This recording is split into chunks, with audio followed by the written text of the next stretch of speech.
yang disampaikan oleh Yesus kepada orang-orang yang mengikutinya pada waktu itu. Kuncinya adalah pertobatan. Kalau seandainya manusia tidak bertobat, maka manusia itu akan celaka.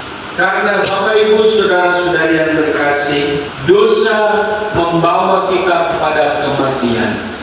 Kalau seandainya kita tidak bertobat dan hati dalam keadaan tidak berahmat, maka kita akan mengalami kematian itu. Ada yang disebut dengan kematian kekal. Apa itu kematian kekal? Dalam Yohanes dikatakan bahwa semua orang akan dibangkitkan, tetapi tidak semua orang diberikan kehidupan. Memang Bapak Ibu Saudara-saudari, semua orang akan dibangkitkan dari kematian, tetapi tidak semua orang akan diberi kehidupan. Apa maksudnya Bapak Ibu Saudara-saudari? Kalau tidak semua orang diberi kehidupan, berarti ada yang namanya kematian kekal.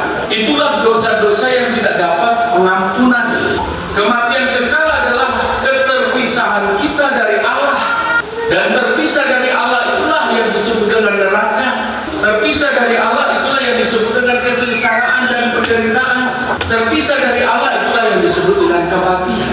Sementara sebagai orang beriman, kita mempunyai harapan dan tujuan satu saja. Saat ini kita sedang berjuang mempunyai satu tujuan, yaitu kesatuan dengan Allah. Yang kita buat, yang kita lakukan, kita berkorban, baik itu dalam doa maupun karya. Seperti kemarin capek membakar kebun dan lain sebagainya, semua bersama-sama mencari uang untuk pasar. Tujuannya hanya satu, supaya kita semua ini dalam perjalanan menuju kepada kesatuan dengan Allah. Namun Bapak Ibu Saudara-saudari, Tuhan juga memperingatkan bahwa tidak semua orang diberi kehidupan. Oleh karena itu, dalam kehidupan kita ini, kita manusia yang berdosa.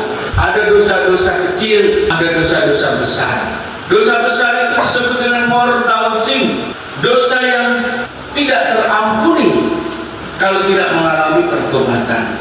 Maka Bapak Ibu Saudara-saudari, perlu kita sadari, kita punya kehidupan ini, ini adalah sebuah misteri. Siapa yang tahu tentang akhir dari kehidupanmu? Siapa yang bisa memprediksi? Saat ini saya umur 47 tahun. Apakah saya bisa memprediksi saya akan umur sampai 70 tahun? Semua adalah sebuah misteri. Mungkin ada yang mengatakan saya baru umur 30 tahun, masih punya waktu yang cukup lama untuk bertobat.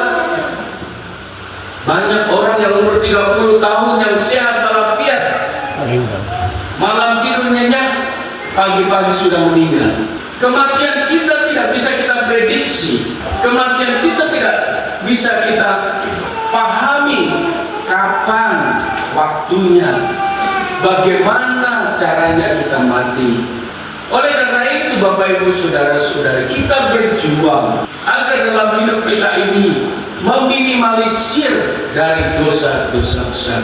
Karena dosa-dosa itulah yang membawa kita kepada kematian. Maka Yesus mengatakan bertobat. Jika kamu tidak bertobat, kamu semua akan binasa. Kuncinya ya bertobat Bapak Ibu Saudara-saudari, dan itulah rahmat. Pertobatan itu adalah rahmat. Pertobatan itu adalah hadiah dari Tuhan. Tuhan itu Allah yang Maha Rahim, Allah yang membuka tangannya untuk semua pendosa datang kepadanya. Kita bukan manusia yang sempurna, kita adalah manusia-manusia berdosa. Maka bacaan Injil pada hari ini, Yesus menegaskan, dan Tuhan memberi waktu untuk bertobat. Tetapi waktu Tuhan terbatas. Seperti yang dalam perumpamaan pohon-pohon ara itu tadi. Pohon ara adalah menampilkan, pohon ara itu adalah menyimbolkan kehidupan manusia. Manusia sudah dirawat oleh Tuhan. tetapi manusia tidak berbuah. Manusia tetap hidup dalam dosa. Dan apa yang dikatakan Tuhan, potong saja. Pohon ara yang benar begini, potong. Tetapi penggarap kebun mengatakan, Tuhan, tolong beri waktu 1 tahun. Saya coba lagi. Kalau seandainya tidak, potong. Artinya apa, Bapak Ibu Saudara-saudara? Tuhan memberi waktu, membuka waktu keluar untuk kita untuk bertobat. Tetapi pertanyaannya, apakah kita memanfaatkan waktu Tuhan itu untuk bertobat? Maka Bapak Ibu Saudara-saudari, kita semua saat ini berada dalam masa prapaskah. Kita mau diajak menjadi pohon-pohon ara, manusia-manusia yang berbuah, manusia-manusia yang tunduk berlutut di hadapan Tuhan dalam melakukan tobat. Maka kalau demikian, refleksikan kehidupan kita, masuk ke dalam diri, coba lihat hal-hal apa yang membuat saya terus hidup dalam dosa. Maka itu yang harus dibereskan. Jangan santai, jangan justru menikmati bahwa ini dosa tetapi kita menikmati. Tunggu. Jangan hal-hal dunia mengalahkan hal-hal surgawi. Bapak Ibu Saudara-saudari, kembali kepada diri kita sendiri. Coba lihat sebenarnya apa yang dalam hidup saya ini yang membuat saya terus bergulat dalam dosa. Seandainya itu yang membuat, bereskan. Jangan menikmati situasi itu. Jangan sampai kita meninggal dengan keadaan mortal sin, yaitu dengan membawa dosa yang besar. Dan kalau itu terjadi, maka penderitaan kita akan selama-lamanya. Pasti kita akan terpisah dari Tuhan. Bukan surga yang kita dapatkan, tetapi penderitaan yang kekal. Oleh karena itu, bacaan hari ini mengingatkan Tuhan beri waktu, tapi waktu Tuhan ada batasnya. Pertobatan itu hanya akan terjadi di dalam dunia, bukan sesudah kita mati. Kalau sudah mati, percuma. Kita hanya ditopang. Orang yang sudah mati kita bantu dari sini, sekarang kita doakan, doa arwah.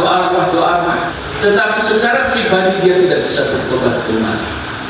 Hanya memohon rahmat belas kasihan. Maka Bapak Ibu Saudara-saudari, marilah kita masa prapaskah yang ketiga ini kembali mengingat perjalanan kita. Perjalanan kita saat ini adalah perjalanan menuju kepada kesatuan dengan Allah. Oleh karena itu, hal-hal yang menghalangi diri kita, tadi aja masuk, hal-hal apa yang menghalangi diri kita, kita singkirkan, kita bereskan, supaya perjalanan kita menuju Tuhan dalam persatuan dengan Allah itu perjalanannya